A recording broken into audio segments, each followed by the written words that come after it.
టేల్ twist ఛానల్కు స్వాగతం. వాల్మీకి మహర్షి ఒక పెద్ద పురాతనమైన చెట్టు కింద శాంతంగా కూర్చుని పువ్వులతో నేల సువాసనతో కూడిన తాజా గాలిని పీల్చుకుంటున్నాడు. నారదుని ఆయన ఆసక్తితో శాంతముగా గౌరవప్రదంగా ఒక గొప్ప వీరుడి గురించి అడుగుతున్నాడు. రామచంద్రుని నీలిరంగు చర్మం సాయంకాలపు ఆకాశంలా ప్రకాశిస్తున్నదని, ఆయన విశాలమైన భుజాలు, గొప్ప ముఖం దయ, బలంతో ప్రకాశిస్తున్నాయని మృదువైన, ప్రకాశవంతమైన స్వరముతో వర్ణిస్తున్నాడు. రాజప్రాసాదం ప్రకాశవంతమైన రంగులు, బంగారపు కాంతితో నిండి ఉంది. రామచంద్రుని అభిషేక పథకాలను ప్రకటించేటప్పుడు దశరథుని స్వరం గర్వం, బాధల మధ్య కంపిస్తూ ఉంది. రాణి ముఖం కఠినంగా, దృఢంగా ఉంటుంది. రాజభవనం వాతావరణం విషాదంతో, విచారంతో నిండిపోయింది. రాముడి కన్నుల్లో శాంతి ఉండగా విచారం కనిపిస్తుంది. శ్రీరాముడు వనవాసం ఆమోదిస్తున్నాడు. దూరంలో మెరుపు మెదులుతూ ఆ దుఃఖాన్ని ప్రతిబింబిస్తోంది. అరణ్యం సుందరంగా ఆకులతో నిండిపోయింది. పక్షులు మధురమైన సుస్వరాలు ఆలపిస్తున్నాయి. ఆకులు పాదాల కింద చప్పుళ్ళు చేస్తున్నాయి. రాముడు, సీత మరియు లక్ష్మణుడు నిశ్శబ్దంగా నడుస్తున్నారు. వారి పాదాలు మోపి ఉన్న నేలపై మృదువుగా ఉన్నవి. అడవి పువ్వుల సుగంధంతో గాలి నిండి ఉంది. అందమైన పల్లకిలో రాజు నిశ్శబ్దంగా, మెల్లగా శ్వాస తీసుకుంటున్నాడు. రాజసభలోని వారందరూ దిగులుగా ఉన్నారు. గదిలో ధూపం వాసన ప్రసరిస్తూ ఉంది. భరతుడు సింహాసనం ముందు మోకాళ్లు మడిచి నిలబడి ఉన్నాడు. తన కళ్లలో గౌరవం మరియు విషాదం కనిపిస్తున్నాయి. అతను గ్రామాలు, అడవులు గుండా నిశ్చయంతో మరియు వినమ్రంగా ప్రయాణిస్తున్నాడు. రాముడు తన సాధారణమైన పాదరక్షలను భరతునికి ఇస్తున్నాడు. భరతుని గౌరవపూర్వక స్పర్శలో శ్రీరాముడు ధరించిన తోలు చెప్పులు మృదువుగా ఉన్నవి. మృదువైన చల్లని గాలి భూమి నాలుగు దిక్కులా చందనం వాసనను తీసుకుని వస్తుంది. మెరుపులు గర్జించగా, శ్రీరాముని బాణాలు వేగంగా ప్రయాణిస్తున్నాయి. అడవులు కంపించగా, మునుల ముఖాలలో సంతోషం కనిపిస్తోంది. ఆయుధాలు ఢీకొంటున్న శబ్దం, అడవి జంతువుల గర్జనలతో ఆకాశం ప్రతిధ్వనిస్తోంది. ఒక పెద్ద పక్షి చివరి కేక తప్ప రాత్రి చీకటిగా, నిశ్శబ్దంగా ఉంది. తోటలో పూల సువాసన నిండి ఉంది. సీతను అపహరించి తీసుకు వెళ్తున్నప్పుడు పున్నమి వెన్నెల కాంతి సీత చింతాక్రాంతమైన ముఖంపై మెల్లగా పడుతుంది. అడవిలో కోతులు కిచకిచలాడుతూ, ఆకులు సవ్వడి చేస్తూ జీవంతో నిండి ఉంది. హనుమంతుడి కళ్ళు విశ్వాసంతో మెరుస్తున్నాయి. వెచ్చని సూర్యకాంతి చెట్ల కొమ్మల మధ్య నుండి వస్తుంది. లంకా నగరం బంగారు భవనాలతో, నల్లని నీడలతో మెరుస్తుంది.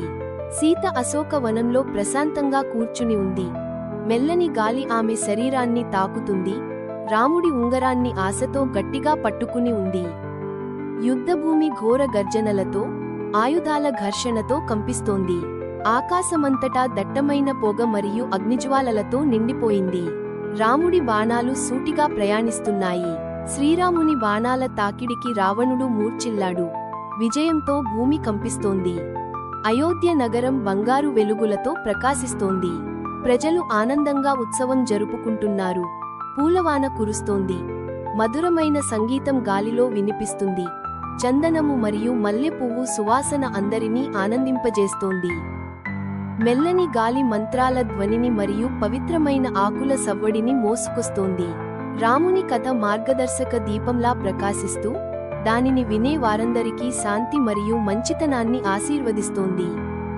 జ్ఞాని అయిన వాల్మీకి ఆశ్చర్యంతో కళ్ళు పెద్దవి చేసి, తన శిష్యుడు భరద్వాజునితో కలిసి చేతులు జోడించి కూర్చుని, నారదుని కథ విని రాముని పట్ల భక్తితో హృదయం నిండిపోయి ఉన్నారు.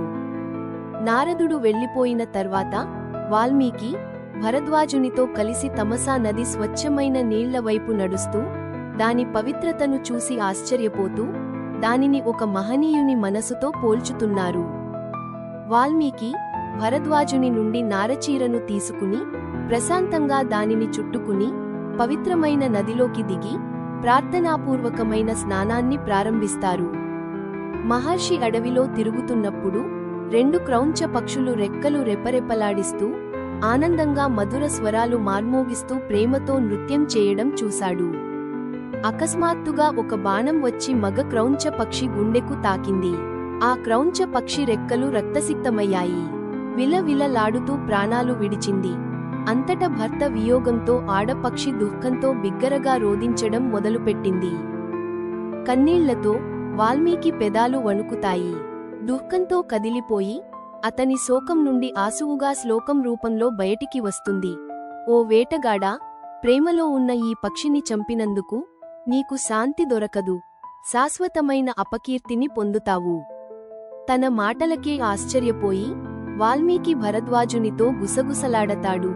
ఈ మాటలు అవి ఒక ఛందస్సుని, సమతుల్యమైన లయతో ఉన్న శ్లోకాన్ని ఏర్పరుస్తున్నాయి.